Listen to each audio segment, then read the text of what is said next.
یکی از خوانندگان پایگاه خبری بامداد با ارسال یک ویدیو خبر داد که روز 28 یونیو سال 2023 در روز عید قربان راننده یک ماشین تمغه BMW در حدود دهه سیبستان نویه دنقره 6 خواننده مکتب را پخش کرده است.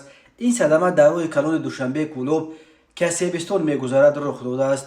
به گفته امصوبت بامداد این 6 نفر همه خوانندگان صنف 11 بودند که در روز عید یکجایه عیدگردک میکردند.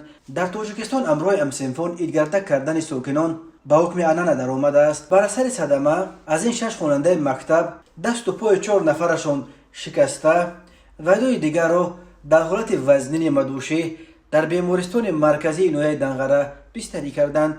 روز 29 ایون خبر آمد که این 2 نفرس خوشبختانه به هوش آمدند. تفصیلات دیگر این صدمه وزنین در سیبستان هنوز دسترس نیست. مقامات این حادثه را تا حال رسما شرح ندادند، ولی بنا به اطلاع دریافته بامداد راننده BMW بازداشت شده است و در رابطه با این حادثه تفتیشات پیشکی ادامه دارد. روز 28 میون در روز عید قربان در راههای تاجیکستان چند صدمه دیگر نیز رخ داد، از جمله در حدود دهه خوشیکت نویه عینی در کیلومتر 134 شهرهای دوشنبه خوجند در نتیجه ریزش سنگ ماشین یک ساکن دهه خوشیکت زیر سنگ ماند و امون مسکوروف یک جوان 22 ساله زاده دهه خوشیکت هلاک گردیده. 2 نفر دیگر از ساکنان این دهه با جراحت‌های مختلف جسمانی در بیمارستان بستری کرده شدند.